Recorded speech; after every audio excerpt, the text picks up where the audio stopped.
Hello everyone, मैं हूं आपके साथ शालिनी कपूर तिवारी। आप देख रहे हैं एसकेटी पॉडकास्ट।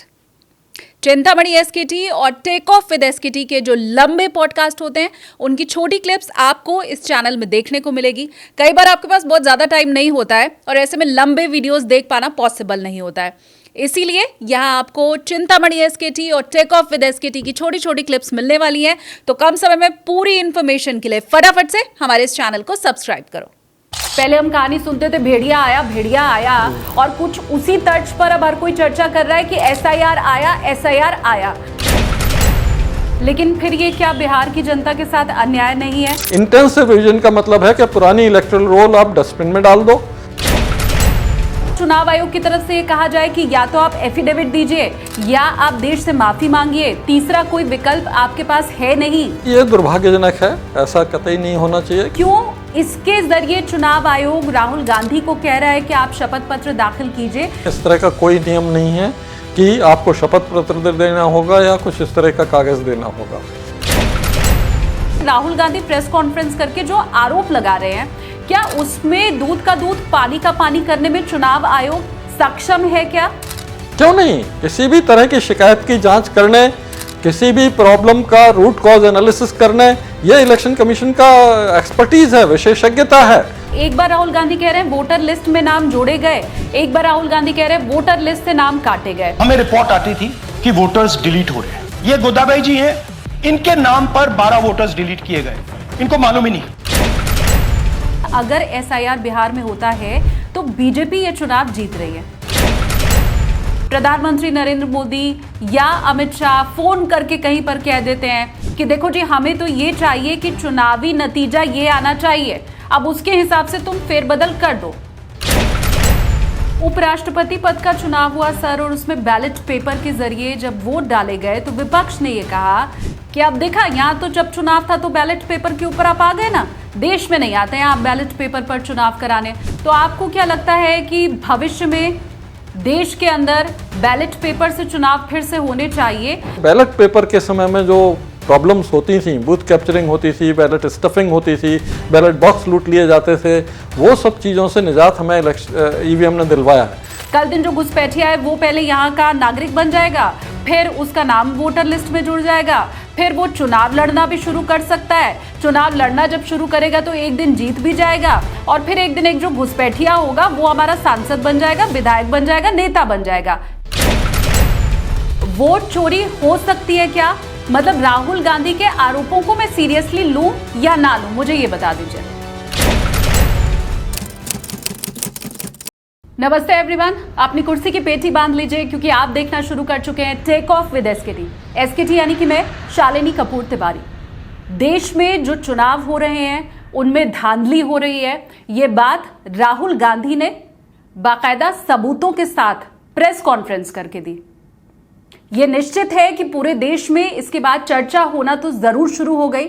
बिहार में चुनाव है, बिहार के मतदाताओं में सुगबुगाहट है, बिहार में इसकी बात हो रही है। आप बिहार में तब तो चिंतित होने की जरूरत है ही, लेकिन देश के किसी भी दूसरे हिस्से में अगर आप हैं तब भी खास करके इस पॉडकास्ट को आप सुनिएगा, क्योंकि चुनाव आयोग ने अब यह स्पष्ट कर दिया है कि एसआईआर पूरे देश में होने वाला है। वोटर लिस्ट का गहन पुनरीक्षण का कार्य होगा और फिर उसके बाद वोटर लिस्ट में किसका नाम होगा किसका नहीं होगा ये कोई नहीं जानता। एक वोटर होने के नाते परेशान होने की मुझे भी जरूरत है, आपको भी जरूरत है, क्योंकि विपक्ष जो कह रहा है अगर वो सही है तो कल दिन आपके वोट के ऊपर भी सवाल उठ सकता है और मेरा नाम भी वोटर लिस्ट से काटा जा सकता है। तो मध्य प्रदेश का, उत्तर प्रदेश का, राजस्थान का, हरियाणा का, दिल्ली का, कहीं का भी व्यूअर अगर इस समय मुझे देख रहा है तो वो ये समझ जाए कि एसआईआर की आंच अब देश के हर राज्य पर आने वाली है। एसआईआर की जरूरत क्यों पड़ी?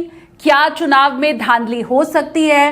क्या सरकार के इशारे पर चुनाव आयोग काम कर सकता है? ये सब समझने के लिए मेरे साथ पॉडकास्ट में आज जो शख्स मौजूद हैं वो बहुत खास हैं और ये भी मैं आपको बता दूं कि उनसे बेहतर आपको चुनाव आयोग कैसे काम करता है ये दूसरा कोई बता नहीं सकता है। न पक्ष की सुनिए न विपक्ष की सुनिए, मेरे साथ पॉडकास्ट में आज जो मेहमान मौजूद हैं सिर्फ उनकी सुनिए, क्योंकि स्टूडियो में वो मेरे साथ है नहीं, मैं भी अपने दफ्तर से जुड़ी हुई हूँ और सर भी बाहर से हैं, तो मैं वर्चुअली उन्हें बोर्डिंग पास दे देती हूँ। मेरे साथ है पूर्व मुख्य चुनाव आयुक्त ओपी रावत सर जी।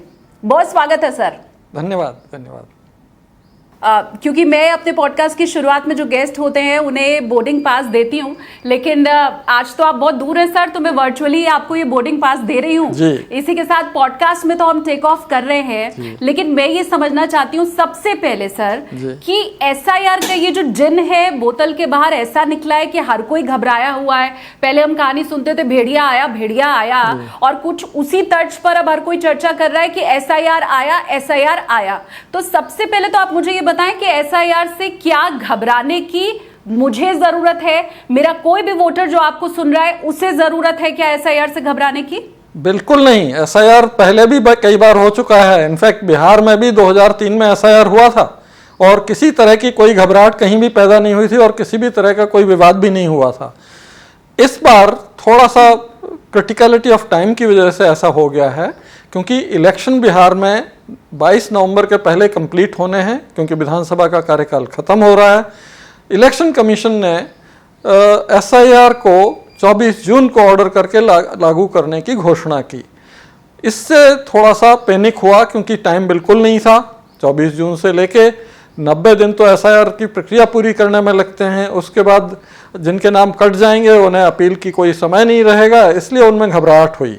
और बारिश का समय था, इस समय वो लोग अपने कागज़ के लिए कार्यालयों के चक्कर लगाएं, या अपनी खरीफ की फसल देखें, या अपने घर को बचाएं, या परिवार को बचाएं बाहर से और इन सब दुविधाओं के कारण पैनिक की स्थिति पैदा हुई और धीरे धीरे ये बवाल जो है बढ़ता गया।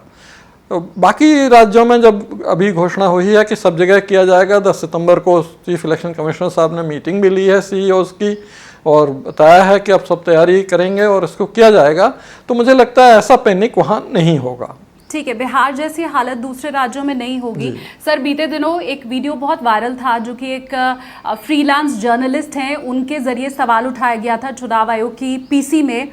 परंजॉय गुहा ठाकुरता की तरफ से सवाल ये उठाया गया कि बिहार में जब बिल्कुल सर पर चुनाव है तो ऐसे में एसआईआर की क्या जरूरत थी? अभी उसी बात को आपने बताया भी सर। मैं समझना ये चाहती हूँ कि जब वाकई समय कम है, आप भी इस बात को बता रहे हैं, बिहार बड़े राज्यों में शामिल है देश के, तो क्या वाकई इतना आनन फानन में ये करने की जरूरत थी, पहली बात? और क्या इतना आनन फानन में करने पर गड़बड़ी, क्या अंदेशा, आशंका रहती है क्या? एक्चुअली देखिए, हर इलेक्शन के पहले, स्टेट इलेक्शन के पहले या लोकसभा इलेक्शन के पहले कानून के अनुसार एक रिवीजन इलेक्टोरल रोल का करना अनिवार्य है। ये इलेक्शन कमीशन का मैंडेटेड कर्तव्य है कि वो रिवीजन करें।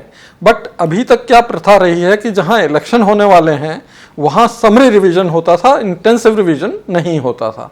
और समरी रिवीजन में जो एग्जिस्टिंग इलेक्टोरल रोल है उसके आधार पर ही एडिशन, अल्ट्रेशन, करेक्शंस उसमें हो जाते थे और फाइनल पब्लिश हो जाती थी और उससे काम चल जाता था, तो सब लोगों को तकलीफ नहीं होती थी। इंटेंसिव रिवीजन का मतलब है कि पुरानी इलेक्टोरल रोल आप डस्टबिन में डाल दो, नए सिरे से हाउस टू हाउस जाके सर्वे करके नई इलेक्टोरल रोल बनाओ और नए प्रमाण जो लोगों के पास शायद नहीं रहते हैं वो इकट्ठे करो। तो इसके लिए समय लगता है। फिर इसमें क्या होता है कि जल्दबाजी में अगर हो जाए तो कई लोगों के नाम कट जाएंगे क्योंकि उन्हें कागज़ नहीं मिले, डॉक्यूमेंट्स नहीं मिले, जमा नहीं कर पाए टाइम से। उनके लिए फिर अपील का समय और अपील निपटारे का समय, अपने देश में इन सब कार्यवाहियों में बहुत समय लगता है, 2-4 दिन में, 10 दिन में ठीक नहीं हो पाती हैं। तो वो सब न होने के कारण इस तरह की स्थिति उत्पन्न हुई और वही कारण है कि बिहार में लोगों में इस तरह का विवाद पैदा हुआ। अपने को कोशिश ये करनी चाहिए कि अगर एसआईआर हमें करना है तो समय रहते, जैसे अभी से अगर हम कर देंगे बाकी जगह जहाँ चुनाव नहीं है तो कोई दिक्कत नहीं है, हो जाएगा, इजीली हो जाएगा और किसी भी तरह की परेशानी नहीं आएगी। लेकिन फिर ये क्या बिहार की जनता के साथ अन्याय नहीं है? अगर समय उनके पास कम है और ऐसे में वो दोबारा अपील कर नहीं पाएंगे या समय कम होने के चलते उनकी सुनवाई हो नहीं पाएगी, तो वो वोटर जिनका नाम कटा होगा, जो जुड़वाना चाहते होंगे या कुछ तब्दीली करवाना चाहते होंगे, उस स्थिति में ये बिहार के वोटर्स के साथ क्या अन्याय है? ये देखिए, अगर इलेक्शन कमीशन चुस्त रहता है, अपने वादों पर कायम रहता है, जैसा कि कहा गया है कि हम इसकी व्यवस्था पूरी करेंगे, सुनिश्चित करेंगे और किसी के प्रति अन्याय नहीं होने देंगे, तब मुझे लगता है कि ऐसी कोई स्थिति पैदा नहीं होगी। लेकिन test of the pudding is in eating, पहले देखें तो समय आने पर वो कैसे करते हैं, क्या करते हैं, क्योंकि अभी तक लोगों को इसका भरोसा नहीं हो पाया है। तो इसलिए पता तभी लगेगा जब ये फाइनल पब्लिश होगी और उसके बाद लोगों के जिनके नाम कटे हैं वो अपनी अपील के लिए इधर उधर जाएंगे, तब पता लगेगा। और तब फिर दोनों तरफ स्थिति हो सकती है, या तो संतोष उनमें उत्पन्न हो सकता है या फिर उनमें और भी ज़्यादा शिकायत उत्पन्न हो सकती है। अभी तो बात सर ये उठ रही है कि वादे हैं, वादों का क्या?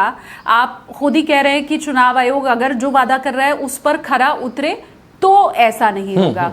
अब इसमें समस्या ये है कि राहुल गांधी जो कि नेता प्रतिपक्ष हैं, मैं अपना सवाल पूछूं उसके पहले तो मैं आपसे पूछती हूँ सर, अगर आप पूर्व मुख्य चुनाव आयुक्त नहीं होते, मौजूदा आप मुख्य चुनाव आयुक्त होते और ऐसे में विपक्ष के द्वारा, राहुल गांधी के द्वारा अगर बाकायदा प्रेस कॉन्फ्रेंस करके डेटा, सबूतों, गवाहों के आधार पर कोई आरोप लगाया जाता, तो सबसे पहला जो आपका दायित्व होता या चुनाव आयोग का दायित्व है वो क्या है? देखिए, जो आपने सवाल पूछा है वो मैं अपने कार्यकाल से ही बताता हूं कि किसी भी पार्टी की शिकायत आने पर तो इलेक्शन कमीशन तुरंत कार्रवाई करता ही है। लेकिन मेरे समय में एक पूर्व अधिकारी जो आजकल एक्टिविस्ट के रूप में काम कर रहे हैं और डेमोक्रेसी स्पेस में ही काम कर रहे हैं, उन्होंने एक आर्टिकल लिखा था अखबार में और वो छपा था। उसको देखकर भी हमारे इलेक्शन कमीशन ने तुरंत पैरावाइज उनके जो एलिगेशन थे उन पर कमेंट बनाए और 2-3 पेज में उनको उत्तर दिया कि सर आपके ये जो एलिगेशंस हैं इनमें वस्तुस्थिति ये है और ये सब सही नहीं है, इसलिए आप ये देख लें कि बिल्कुल अच्छी व्यवस्थाएं हैं, किसी भी तरह की कोई दिक्कत नहीं है। तो इलेक्शन कमीशन हमेशा ओपन डोर पॉलिसी अपनाता रहा है, हमेशा किसी भी शिकायत को कहीं से भी आए उसको तुरंत हल करना, उसके बारे में तुरंत कार्रवाई करना और पब्लिक डोमेन में सारे फैक्ट्स डालना, जिससे कि आम जनता, सारे स्टेक होल्डर्स का विश्वास हमारी व्यवस्था में बना रहे। ये हमेशा से होता रहा है। तो अभी भी मैं यही चाहूँगा कि इलेक्शन कमीशन उस हिसाब से ही काम करे। सर, अगर नेता प्रतिपक्ष की तरफ से, क्योंकि राहुल गांधी एक सीनियर लीडर हैं और जब देश में चुनाव होते हैं सर, तो सिर्फ सरकार का चुनाव नहीं किया जाता है, जनता मिल करके वोटिंग करती है विपक्ष के चुनाव के लिए भी। और मैं राहुल गांधी की अगर बात करूं तो तकरीबन देश के 55 से 60% जो वोटर हैं वो उनका प्रतिनिधित्व कर रहे हैं। 40% में मान लो अगर सरकार के साथ है तो तकरीबन 55 से 60%, 65% राहुल गांधी या विपक्ष के साथ भी हैं। तो ऐसे में जब इतना बड़ा वोट बैंक लेके विपक्ष अगर कोई बात कहे और उसके बाद चुनाव आयोग की तरफ से ये कहा जाए कि या तो आप एफिडेविट दीजिए या आप देश से माफी मांगिए, तीसरा कोई विकल्प आपके पास है नहीं, तो इस रुख को चुनाव आयोग के किस ढंग से देखा जाए? एक्चुअली ये दुर्भाग्यजनक है, ऐसा कतई नहीं होना चाहिए, क्योंकि सारे स्टेक होल्डर्स चुनाव आयोग के लिए बराबर हैं और उन स्टेक होल्डर्स की अगर कोई भी शिकायत है तो उस पर तुरंत जांच होकर तुरंत सारे तथ्य उनको बताए जाने चाहिए और पब्लिक डोमेन में भी डाले जाने चाहिए। और मैंने तो बताया कि कोई स्टेक होल्डर भी नहीं है, एक आम वोटर हैं जो पहले अधिकारी रहे हैं, उन्होंने लिखा और वो भी मीडिया में लिखा, इलेक्शन कमीशन को भी नहीं भेजा, उस पर भी इलेक्शन कमीशन ने तुरंत जांच की, तुरंत सारे तथ्य उनको लिख के भेजे और उनको संतुष्ट किया। तो अपना काम यही है कि क्योंकि हर व्यक्ति, हर वोटर हमारा स्टेक होल्डर है, हमें उसे संतुष्ट रखना है, उसे आश्वस्त रखना है कि चुनाव आयोग की प्रक्रिया में किसी भी तरह की कोई गड़बड़ी कभी नहीं हो सकती, आप निश्चिंत रहें। कोशिश हमारी यही है सर कि आपके जरिए कम से कम वो सवाल जो जनता ढूंढने की कोशिश कर रही है, चाहे वो सरकार को वोट देने वाली हो या विपक्ष वाली हो, उन दोनों में ही एक क्लैरिटी आ सके। मैं एक पत्रकार होने के नाते अब अगला सवाल आपसे पूछ रही हूँ सर, क्योंकि देश में विधानसभा चुनाव हो या लोकसभा चुनाव हो, 2010 से लगातार मैं कवर कर रही हूँ और हम वोटर के बीच जाते हैं, हम पत्रकार उनके बीच में जाते हैं, वोटिंग डे वाले दिन जाते हैं, उनसे पूछते हैं आपके मुद्दे क्या हैं। ऐसे में महिला हो या पुरुष हो, दोनों से हम सवाल पूछते हैं और जो देश की महिलाएं हैं वो भी इसमें बराबर की हिस्सेदारी लेती हैं।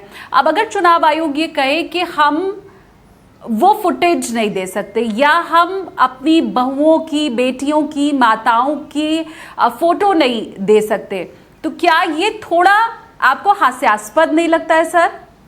नहीं, ये तो ओपन है पब्लिक के लिए और उसी के लिए बनाया गया है कि पोलिंग डे में किसी भी तरह की गतिविधि ऐसी हो जो चुनाव को प्रभावित करने वाली हो, उसको चुनाव आयोग पकड़ सके, उस पर जो भी रेक्टिफिकेशन करना है वो कर सके, इसके लिए ही बनाया गया है। उसमें प्राइवेसी का कहीं मुद्दा नहीं होता है और अपने को उससे झिझकना भी नहीं चाहिए। जो भी आपने सीसीटीवी फुटेज में रखा है उसमें अगर कभी भी किसी भी तरह की चीज़ जांचने के लिए कोई भी मांगता है तो दे देना चाहिए। बस ये जरूर है कि उसकी उपादेयता तत्समय ही है, साल 2 साल बाद उसकी कोई उपादेयता नहीं है, क्योंकि वो उसी दिन के प्रोसीजरल एस्पेक्ट्स को कवर करने के लिए है। उसमें अगर कुछ गलती हुई है तो वो गलती आप बता सकते हैं और उसके लिए वो दिया जाना चाहिए।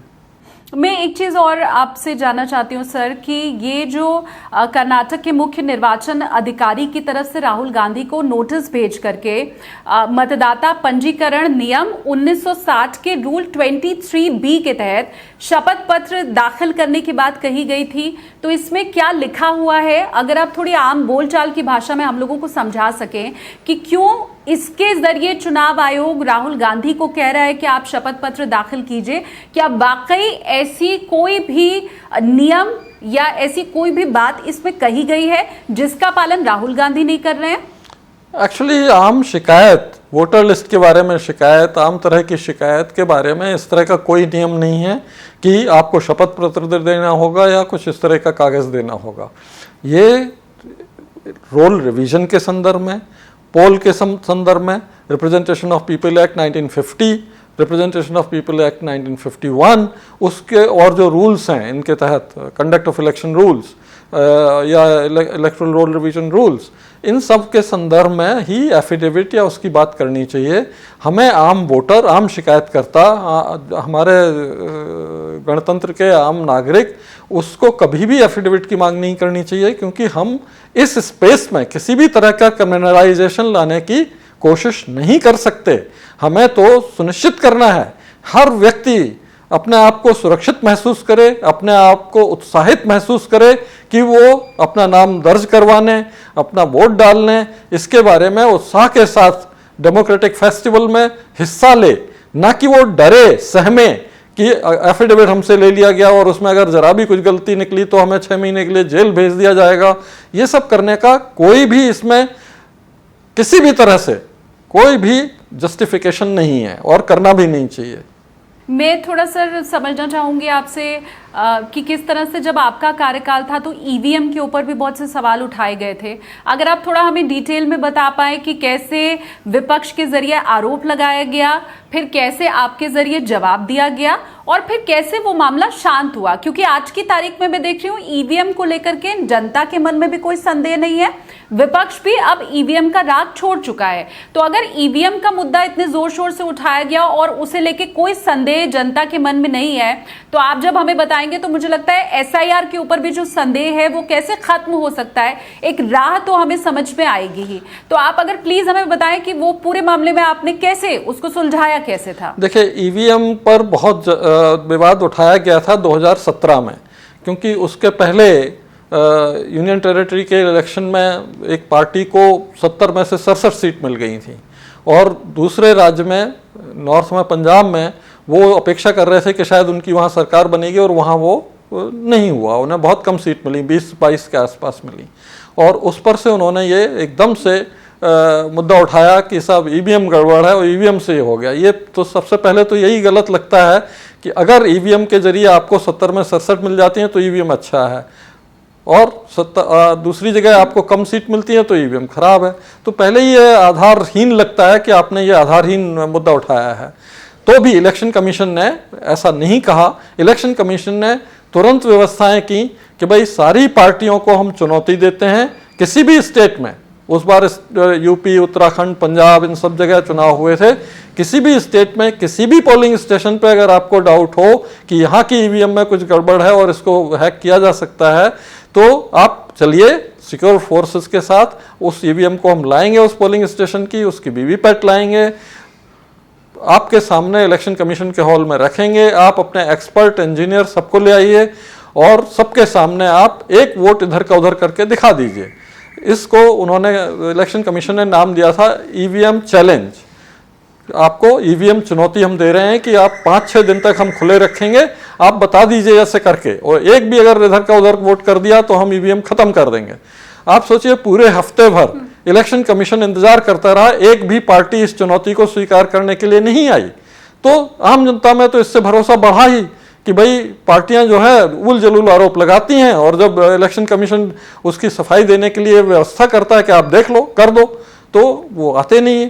तो इससे आम जनता में भरोसा बढ़ा। लेकिन उसके बाद भी इलेक्शन कमीशन ने बस्तियों में जाके, गांव-गांव में जाके उनके बच्चों, जो पढ़े लिखे बच्चे थे, उनको प्रिजाइडिंग ऑफिसर, पोलिंग ऑफिसर बना के ईवीएम वीवीपैट इक्विपमेंट का डेमोन्स्ट्रेशन किया, वोटिंग करवाई, और उन बच्चों से ही इलेक्ट्रॉनिक रिजल्ट, वीवीपैट स्लिप का रिजल्ट और रजिस्टर में किस तरह वोटिंग हुई थी उसका रिजल्ट, ये तीनों अनाउंस करवाए। और जब तीनों मिल गए तब आम जनता और वहां के लोगों में इतना भरोसा जागा कि वो ईवीएम जिंदाबाद के नारे लगाने लगे। तो इस तरह से इलेक्शन कमीशन ने इसको डील किया था। वही चीज मुझे लगता है अभी भी करने की जरूरत है कि जिस तरह का भी संदेह, जिस तरह का भी डाउट लोगों के मन में है, उसको दूर करने के लिए जो भी इन्वेस्टिगेशन जरूरी है वो कर दिया जाए, उसके तथ्य पब्लिक डोमेन में डाल दिए जाएं, तो सब चीज शांत हो सकती है। आपने ये पूरे ईवीएम वाले मामले को इतने आसान तरीके से सर समझा दिया कि ये सुनकर तो ऐसे ही लग रहा है कि ईवीएम का मामला बहुत बड़ा था नहीं, एसआईआर का मामला क्योंकि सुलझा नहीं है, तो मुझे सुनने में ऐसा लग रहा है कि शायद एसआईआर का जो जिन है वो और बड़ा है, ईवीएम से शायद ज्यादा बड़ा है और शायद ज्यादा टिपिकल है, ज्यादा क्लिष्ट है। अब मुझे आप ये बताएं कि ये जो एसआईआर वाला मामला है, और खास करके राहुल गांधी प्रेस कॉन्फ्रेंस करके जो आरोप लगा रहे हैं, क्या उसमें दूध का दूध पानी का पानी करने में चुनाव आयोग सक्षम है क्या?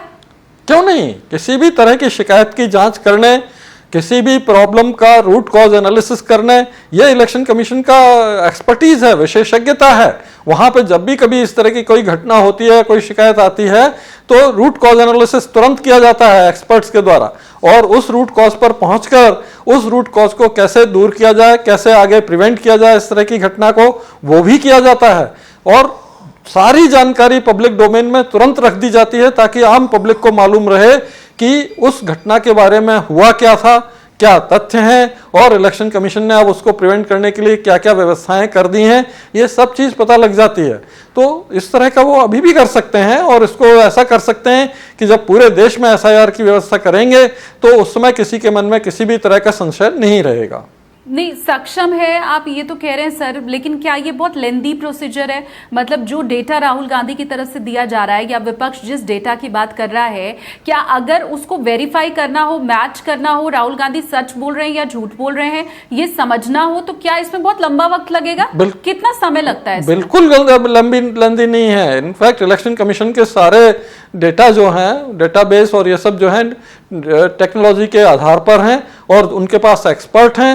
वो जिस कंस्टिट्यूंसी की बात है वहां से तुरंत उनका डेटा निकाल सकते हैं, तुरंत इंश्योर कर सकते हैं कि जो तथ्य हैं सामने आए, और उस पर क्या कार्रवाई इलेक्शन कमीशन ने किया है, उस समय क्या किया है, अभी क्या कर रहे हैं, वो सब सामने आ सकता है, और उसको वो पब्लिक डोमेन में डाल सकते हैं, शिकायतकर्ता को दे सकते हैं, और इस चीज को खत्म कर सकते हैं। मतलब कैसे? इसमें 1 हफ्ते का समय लग जाएगा क्या? 7 दिन काफी होंगे? 1 हफ्ते की जरूरत नहीं है, ये सब चीजें डिजिटल एज में 2-3 दिन में ही हो सकता है। ये 2-3 दिन का ही काम है आप बोल रहे हैं, और फिर तो उसके बाद हम लोगों के मन में जितना भी शक है सर, इनफैक्ट मेरे मन में भी है एक वोटर के नाते, तो वो तो फिर 2-3 दिन में ही साफ हो जाएगा। राहुल गांधी कितने सच्चे कितने झूठे पता चल जाएगा, सब कुछ तथ्य पता लग जाएंगे, और पब्लिक डोमेन में और जो कंप्लेनेंट है उनको दिए जा सकते हैं, जिससे कि उन सबके मन में भी ये आश्वासन न हो जाएगा कि भाई कोई गलती हो नहीं सकती। नहीं, पर क्या इसके लिए कोई रूल फॉलो करना पड़ता है क्या सर? अगर चुनाव आयोग ये जांचना चाहे कि राहुल गांधी की बात पे कितनी सच्चाई है, तो क्या एसआईटी का गठन करना होगा, कोई सीबीआई जांच बिठानी होगी, कोई अलग से कोई टीम को फॉर्म करना होगा, ऐसा कुछ होगा क्या, या वो अकेले ही सक्षम है चुनाव आयोग? चुनाव आयोग के पास पर्याप्त विशेषज्ञ हैं इस तरह की जांच करने के लिए, और वो कर सकते हैं। ये मुझे हैरानी हो रही है सर सुन के।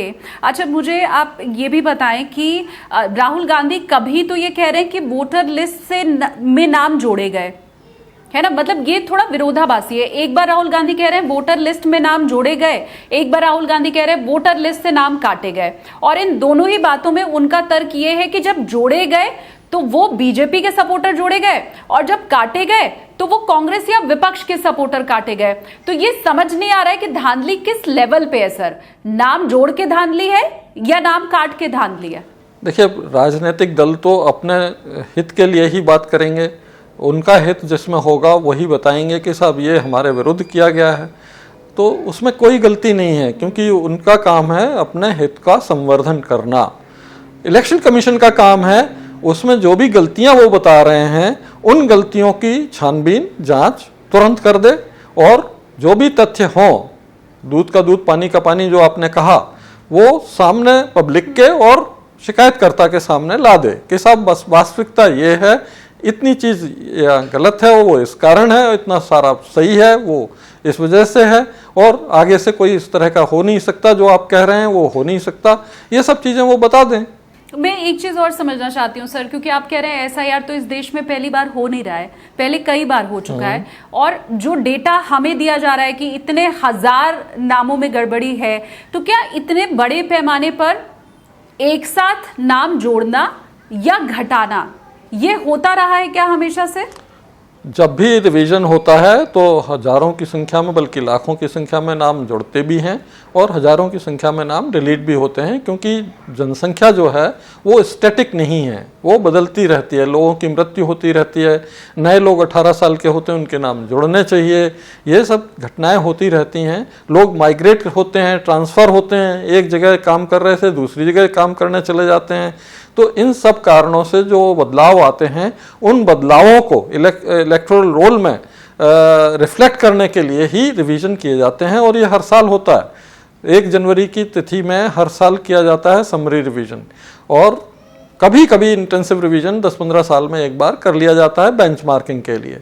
तो ये होता रहता है और हमेशा होता रहा है, आपको भी इसे उसी दृष्टि से देखना चाहिए और वैसे ही करना चाहिए।